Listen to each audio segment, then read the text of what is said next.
La musique pour prier et se recueillir. La musique, elle sert à célébrer, à représenter, elle sert aux enterrements et au mariage, elle sert à danser, à jouer, à se détendre. Le grand saint Augustin, évêque d'Hippone, écrit dans l'Enaratio in Psalmos, qui cantat bis orat. Celui qui chante prie 2 fois.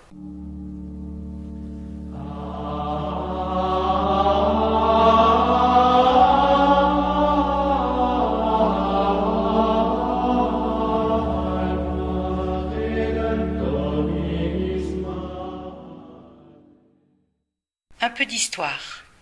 Sous l'Empire romain, les premiers chrétiens se réunissaient secrètement dans des catacombes pour célébrer leur foi au cours de messes très influencées par la tradition juive.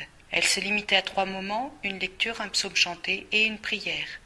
Le chant est monodique, à une seule voix, et a cappella, sans accompagnement instrumental.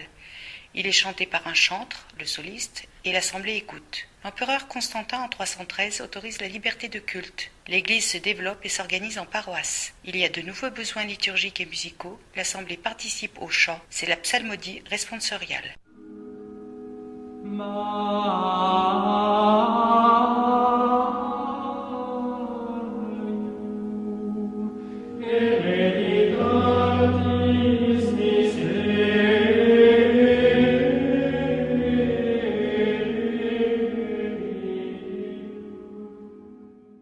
Selon les pays et les régions de l'Europe, on observe différents rites liturgiques et répertoires musicaux. Le rite romain pour Rome, le rite gallican pour la Gaule, le rite milanais pour Milan. Après l'effondrement de l'Empire romain, la culture occidentale se réfugie dans les monastères, où se développent des ateliers de reproduction des manuscrits antiques, les scriptoria. Dans ces ateliers travaillaient des moines copistes et des enlumineurs. Les enluminures sont des décors peints à la main et qui ornent les pages des manuscrits. Elles servent de repères dans le texte.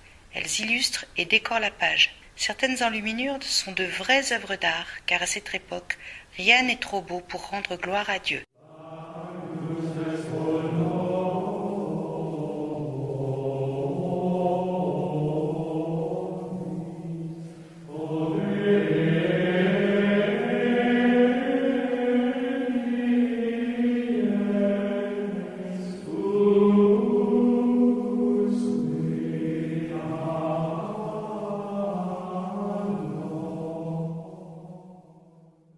Le pape Grégoire Ier, dit le Grand, pape de 590 à 604, instaure une réforme qui a pour but d'asseoir et de conforter le pouvoir de la papauté, d'uniformiser et de stabiliser les pratiques religieuses en une seule, de réglementer la pratique d'un chant religieux unique, le chant grégorien.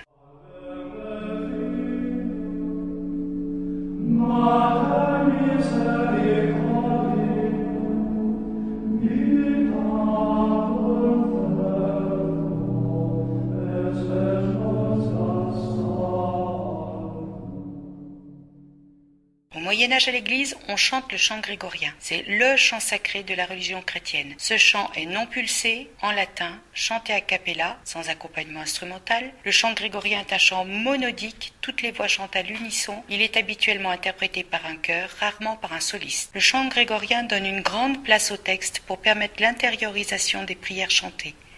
Le chant grégorien s'écrit avec des neumes tracés sur une portée de 4 lignes.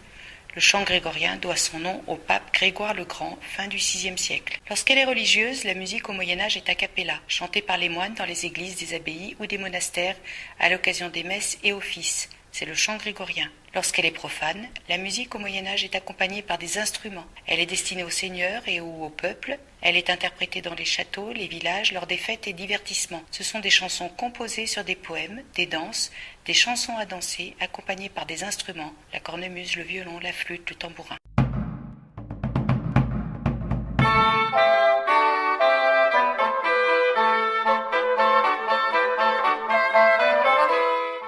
Les notes n'ont pas toujours été nommées do, ré, mi, fa, sol, la, si. Le Dialogus de Musica au XIe siècle fixe pour le nom des notes les lettres de A à G. Pour faciliter l'apprentissage de la musique, le moine Guido d'Arezzo au XIe siècle a l'idée de nommer les notes do, ré, mi, fa, sol, la, si à partir de la première syllabe des versets de l'hymne de Saint Jean-Baptiste.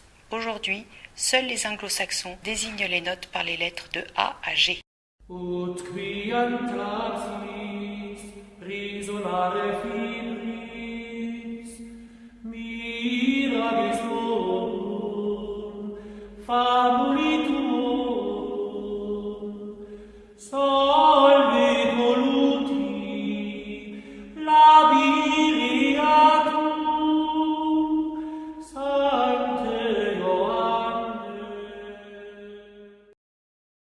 L'apprentissage des chants se faisait de manière orale. Pour aider l'exercice de la mémoire orale et pallier aux limites d'une transmission orale, les moines développèrent dès le 8e siècle des techniques d'écriture. À partir du 12e siècle, dès le début de l'édification de Notre-Dame de Paris, se développe la polyphonie. L'école de Paris devient très importante. On y chantait des motets qui deviennent à la mode et suscitent un grand intérêt. On utilise des textes sacrés et profanes.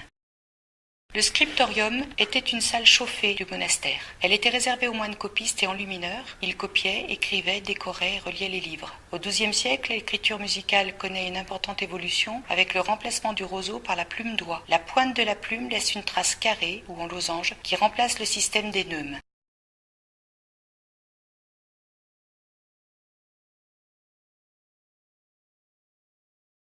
La musique devient progressivement polyphonique. Plusieurs voix ou parties musicales différentes jouent en même temps. Monodie.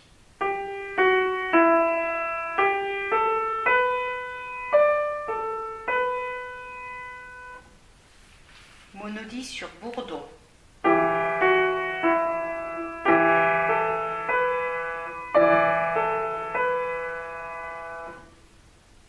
Canon.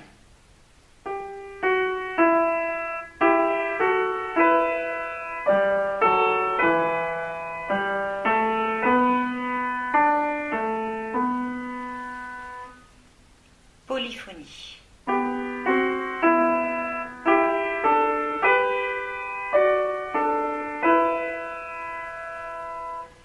La polyphonie devient plus complexe. On a besoin d'une notation plus précise, surtout pour fixer le rythme. L'école de Notre-Dame de Paris est la première à utiliser les ligatures, la longue et la brève, base de la nota mensurabilis.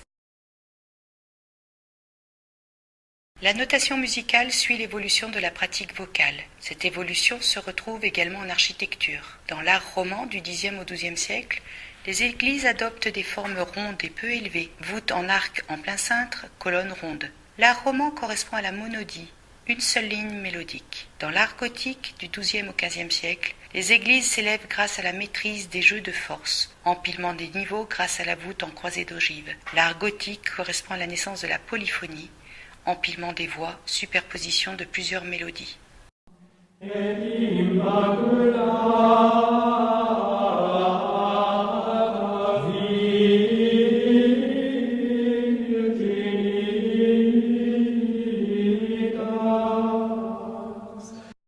Donc, au Moyen-Âge en Europe, les mélodies sont d'abord chantées à l'unisson. Ce sont des monodies, parfois en dialogue entre le soliste et le chœur. À partir du Xe siècle, les chantres, dans les églises, et les ménestrels, au château, ajoutent progressivement des voix, un bourdon ou une voix parallèle, plusieurs voix superposées, c'est la polyphonie. Ces parties prennent peu à peu leur indépendance. Certaines sont confiées à des instruments. Ces procédés, bourdons, voix parallèles, se retrouvent dans la musique vocale et ou instrumentale d'autres pays et continents, dans d'autres cultures, d'autres époques.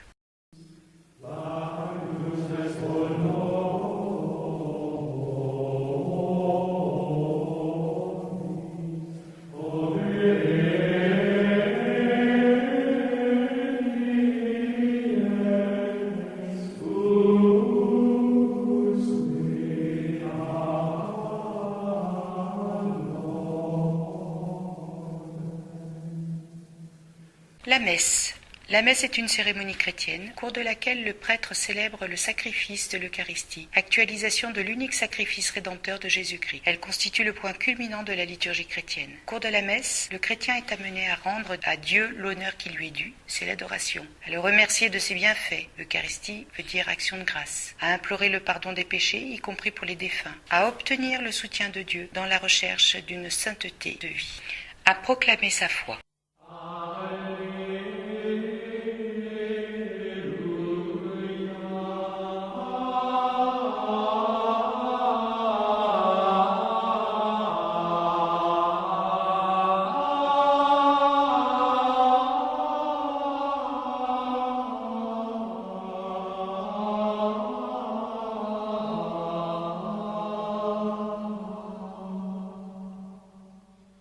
Le déroulement de la messe, Ordo Missae, est consigné dans des missels. La messe comporte deux parties principales, la liturgie de la parole, lecture issue de la Bible, de l'Ancien et du Nouveau Testament, puis à partir des textes sacrés, explication des mystères de la foi et des normes de la vie chrétienne, et la liturgie eucharistique. On appelle ordinaire de la messe l'ensemble des prières et des chants qui reviennent à chaque messe selon un ordre précis, Kyrie, Gloria, Credo, Sanctus, Agnus, Benedictus.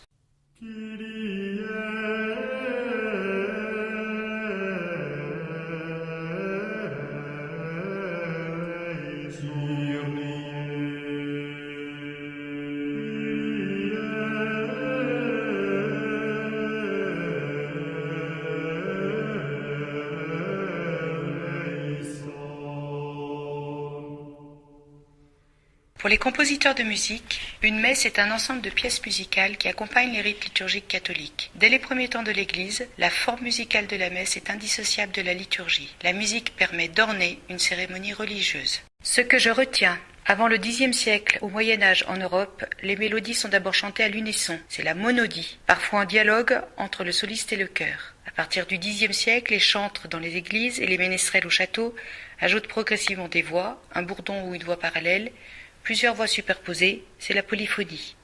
Ces parties prennent peu à peu leur indépendance et sont confiées à des instruments. Au Moyen-Âge, on chante à l'église le chant grégorien, chant sacré de la religion chrétienne, en latin, non pulsé, sans pulsation, chanté a cappella sans accompagnement instrumental, chant monodique, toutes les voix chantent à l'unisson, interprété par un chœur, rarement par un soliste.